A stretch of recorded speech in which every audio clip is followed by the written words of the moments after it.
ଦେଖନ୍ତୁ କିଇଟିର ଯେ ପ୍ରତିଷ୍ଠା ଦେଲେ ଅଚ୍ୟୁତ ସାମନ୍ତ ସେ ରାଜ୍ୟବାସୀକି ଭ୍ରମିତ କରୁଛନ୍ତି। ନିଜର ପଦମର୍ଯ୍ୟାଦା ବଞ୍ଚାଇବା ଲାଗି ରାଜ୍ୟବାସୀକି ମିଛ ଖବର ଦଉଛନ୍ତି। ଯେତେବେଳେ ଆମେ ଜାଣିଛୁ କିଇଟି ବର୍ତ୍ତମାନ ଅଚ୍ୟୁତ ସାମନ୍ତ ଏଇଟା ରାଜ୍ୟ ସରକାରଙ୍କର ସାରା ଓଡ଼ିଶାବାସୀଙ୍କର କାରଣ କ'ଣ ନା ଓଡ଼ିଶାବାସୀଙ୍କ ଠାରୁ ସେ କିଇଟି ବାଲା 10,000 ପିଲାଙ୍କ ପାଇଁ ଚାଉଳ ପ୍ରତି ମାସରେ 15 କେଜି ତାଙ୍କୁ ସବସିଡି ରେଟ୍ରେ ଦିଆଯାଉ ଚାଉଳ ନେଉଛନ୍ତି ଏବଂ କେନ୍ଦ୍ର ସରକାର ଆଦିବାସୀ କଲ୍ୟାଣ ମନ୍ତ୍ରାଳୟରୁ ମଧ୍ୟ ଟଙ୍କା ମଧ୍ୟ ନେଉଛନ୍ତି। ଇଡ୍କୋ ଜମି ମଧ୍ୟ ନେଇଛନ୍ତି ଆମର ସରକାରଙ୍କ ଠାରୁ। ଜଙ୍ଗଲ ଜମି ମଧ୍ୟ ମାଡ଼ି ବହିଛନ୍ତି। ବିଭିନ୍ନ ପ୍ରକାର କେଳେଙ୍କାରୀରେ ସମ୍ପୃକ୍ତ ଅଛନ୍ତି। ସବୁ RTA document base on all RTA document. ଆମେ ସେଦିନ ପ୍ରେସ୍ ମିଟ୍ ମଧ୍ୟ କରିଥିଲୁ। ତାଙ୍କର କଳିଙ୍ଗ ଟିଭି ବାଲାଙ୍କୁ ମଧ୍ୟ ନିମନ୍ତ୍ରଣ କରିଥିଲୁ। ଅଚ୍ୟୁତ ସାର୍ କୁହନ୍ତୁ ଆସନ୍ତୁ ଆମ ସହିତ ସାମ୍ନାସାମ୍ନି କଥା ହୁଅନ୍ତୁ।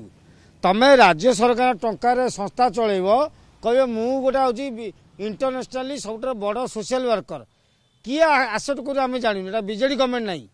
ଆମେ ଆଜି ଆକ୍ଟିଭିଷ୍ଟ ଆମେ ଜାଣିଛୁ ତୁମକୁ କେତେ ଟଙ୍କା ଦିଆଯାଉଛି। ଆର୍ଟିଆଇ ଡକ୍ୟୁମେଣ୍ଟ ନମ୍ବର ଅଛି। ତୁମେ 30,000 ପିଲା ନିଜେ କହୁଛ ଆମ ଆମେ ଚଳାଉଛୁ କିନ୍ତୁ ରାଜ୍ୟ ସରକାର ଡାଟା ନାହିଁ ଯେ କିସ୍ରେ କେତେ ଆଦିବାସୀ ପିଲା ପଢ଼ୁଛନ୍ତି। ଇଣ୍ଟରେଷ୍ଟିଂ ପାର୍ଟ ହେଉଛି ରାଜ୍ୟ ସରକାର ଡାଟା ନାହିଁ। ତା କାରଣ ଏଇଟା ଜୁଭେନାଇଲ ଜଷ୍ଟିସ୍ ଆକ୍ଟରେ ଏ ପର୍ଯ୍ୟନ୍ତ ରେଜିଷ୍ଟର୍ଡ ହେଇନାହିଁ। କିଇଟିରେ ଯେତେ ବିଲ୍ଡିଂ ଅଛି କେଉଁ ବିଲ୍ଡିଂ ଗୋଟା ବିଡ଼ିଓ ଆପ୍ରୁଭାଲ ନାହିଁ। କେଉଁ ବିଲ୍ଡିଂରେ ମଧ୍ୟ ଫାୟାର ସେଫ୍ଟିର କିଛି ଆପ୍ରୁଭାଲ ମଧ୍ୟ ନାହିଁ। ଟୋଟାଲ କାଗଜ କଲମରେ ସଂସ୍ଥା ଚାଲିଛି। ଆଉ ଅଚ୍ୟୁତ ସାମନ୍ତ ଦଳିତ ଆଦିବାସୀ ଅର୍ଫାନ୍ ଏମାନଙ୍କ ନାଁରେ ଗୋଟେ ଧନ୍ଦା ଚଲେଇଛନ୍ତି ବେପାର ଚଲେଇଛନ୍ତି। ଯିଏ 800 ଟଙ୍କା ଦରମା ପାଉଥିଲେ 20 ବର୍ଷରେ କେମିତି 1500 କୋଟିର ମାଲିକ ହେଲେ। କେବଳ କିଛି ବୁଦ୍ଧି ନାହିଁ। କେବଳ ଆଦିବାସୀ ଦଳିତ ଆଉ ଆମର ଯେଉଁ ଅର୍ଫାନେଜ ପିଲାଙ୍କ ନାଁକୁ ବିକିକିରି ଏନ୍ଜିଓଙ୍କ ଟଙ୍କା ଆଣି ଇଣ୍ଟରନ୍ୟାସନାଲ ଏନ୍ଜିଓକୁ ଆଣ କେନ୍ଦ୍ର ଆଦିବାସୀ ମନ୍ତ୍ରଣାଳୟକୁ ଜାଣ ରାଜ୍ୟ ସରକାର ଚାଉଳ ନିଅ ଇଏ ଜମି ଯେଉଁ ଇଡ୍କୋ ନେଇଛନ୍ତି ତାକୁ ବନ୍ଧା ପକାଇ ଦେଇଛନ୍ତି। ଯେଉଁ ଜଙ୍ଗଲ ଜମି ମାଡ଼ି ବହିଛନ୍ତି। ଆଉ ବିଭିନ୍ନ ପ୍ରକାର ପ୍ରସଙ୍ଗ ହେଉଛି ନିନ୍ଦନୀୟ। ଯେଉଁ କିଇଟି କର୍ତ୍ତବ୍ୟ କହୁଛନ୍ତି ବିଭିନ୍ନ ଗଣମାଧ୍ୟମ ମୋ ନାଁରେ ମିଛ ପ୍ରଚାର କରୁଛନ୍ତି। ଆମେ ଅଚ୍ୟୁତ ସାର୍ଙ୍କୁ ଆଉଥରେ ନିମନ୍ତ୍ରଣ କରୁଛୁ ସ୍ୱାଗତ କରୁଛୁ। ଆପଣ ଆସନ୍ତୁ। ଆମେ ଆକ୍ଟିଭିଷ୍ଟ ମାନେ ଆପଣ ନାଁରେ ଅଭିଯୋଗ କରୁଛୁ। କୌଣସି ଗଣମାଧ୍ୟମ ଅଭିଯୋଗ କରୁନି। ଗଣମାଧ୍ୟମ ତଥ୍ୟ ଆମେ ଦେଉଛୁ ଆର୍ଟିଆଇ ଡକ୍ୟୁମେଣ୍ଟ। ଆପଣ ଆସନ୍ତୁ ଓପେନ୍ ଜନତା ମଇଦାନ ଆସନ୍ତୁ। ସାମ୍ନାସାମ୍ନି ଆମେ ଭିତରେ କରିବା। ଆପଣଙ୍କୁ କେତେ ଟଙ୍କା ସରକାର ନେଇଛନ୍ତି ଲାଷ୍ଟ ଯେବେଠାରୁ କିଇଟି ହେଲାଣି କେତେ ଜମି ନେଇଛନ୍ତି ସେ ଜମିରେ କେତେ ଲୋନ୍ ନେଇଛନ୍ତି ଆଦିବାସୀ ପିଲା ପାଇଁ କେତେ ଟଙ୍କା ଚାଉଳ ନେଇଛନ୍ତି ଆମେ ତା ଡକ୍ୟୁମେଣ୍ଟ ଦେବୁ। ଆପଣ କ'ଣ ଡକ୍ୟୁମେଣ୍ଟ ଅଛି ଆପଣ ଆସନ୍ତୁ। ଏଇଟା ହେଉଛି ଅଚ୍ୟୁତ ସାମନ୍ତଙ୍କର ହେଉଛି ବାଚଳାମି କହିଲେ ଅତ୍ୟୁକ୍ତି ହେବ ନାହିଁ। ଆମେ ଅଲରେଡ଼ି ସବୁ ଆର୍ଟିଆଇ ଡକ୍ୟୁମେଣ୍ଟ ଶୋ କରିଛୁ ଯାହା ବେସ୍ରେ ଗଣମାଧ୍ୟମ ନ୍ୟୁଜ୍ କରୁଛି। କେମିତି ୟାଙ୍କୁ ସବସିଡିଆରୀ ଚାଉଳ ମିଳୁଛି କେମିତି ୟାଙ୍କୁ ଟଙ୍କା ମିଳୁଛି ବିଭିନ୍ନ ଗଭର୍ଣ୍ଣମେଣ୍ଟରୁ ବିଭିନ୍ନ ଏନ୍ଜିଓରୁ କେମିତି ଟଙ୍କା ଆମେ ଅଲରେଡ଼ି ୟାକୁ ଖୋଲାସା କରିଦେଇଛୁ। ଅଚ୍ୟୁତ ସାମନ୍ତ ଯେଉଁ କହୁଛନ୍ତି ମୁଁ ମାଗଣାରେ ପିଲାଙ୍କୁ ପାଠ ପଢ଼ୁଛି ଏଇଟା ହେଉଛି ଗୋଟେ ଭ୍ରମ କଥା। ଆଉ ଦଳିତ ଆଦିବାସୀ ଗରିବ ଲୋକଙ୍କର ମାନସିକତା ସହିତ ଅଚ୍ୟୁତ ସାମନ୍ତ ଖେଳୁଛନ୍ତି।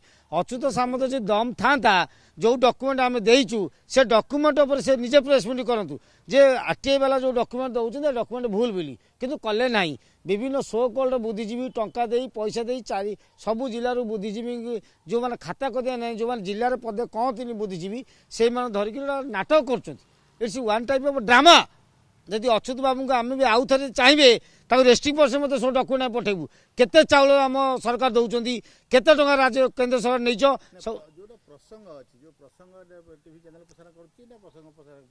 ପ୍ରସଙ୍ଗ ଟିଭି ଚ୍ୟାନେଲ ମାନେ ଯେଉଁମାନେ ପ୍ରଚାର କରୁଛନ୍ତି ସବୁ ଠିକ୍ ତଥ୍ୟ ବେଶ ତଥ୍ୟ ଆମେ ମଧ୍ୟ ଦେଉଛୁ। ଯଦି ଅଚ୍ୟୁତ ବାବୁଙ୍କର କିଛି ଏକ୍ସଟ୍ରା ତଥ୍ୟ ଅଛି ଆମେ ତାକୁ ନିମନ୍ତ୍ରଣ କରୁଛୁ। ଆପଣ ଆସନ୍ତୁ ଅନ୍ ଦ ସ୍ପଟ୍ କଥାବାର୍ତ୍ତା ହୁଅନ୍ତୁ ପ୍ରେସ୍ ମିଟ୍ କରନ୍ତୁ।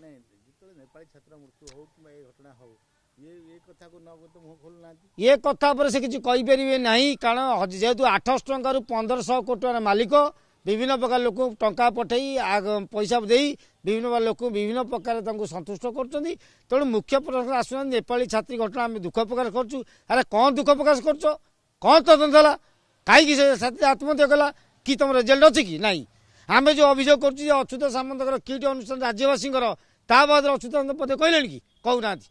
ଯେଉଁ ବୁକୁତା ବୁଆ ବ୍ୟାଗ ବୁଆଙ୍କୁ ଲଗେଇଛନ୍ତି ସମାଜସେବୀ ସେମାନଙ୍କ ଉତ୍ତର ଅଛି ଆମକୁ ଡକ୍ୟୁମେଣ୍ଟ ନିଅନ୍ତୁ କେତେ ଚାଉଳ ମାଗଣା ସବସିଡି ନେଉଛନ୍ତି ଆମେ ଦେଉଛୁ ଡକ୍ୟୁମେଣ୍ଟ ଦେଇପାରିବେ।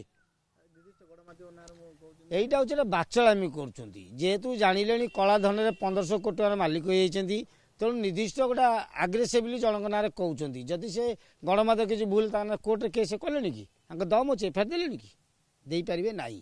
କାରଣ ଅଚ୍ୟୁତ ସାମନ୍ତ ବିଜେଡି ଦୟାରେ ନବୀନ ବାବୁ ଦୟାରେ ପାଣ୍ଡିଆନ ଦୟାରେ ହେଉଛି ଦୁର୍ନୀତିର ଗନ୍ତାଘର।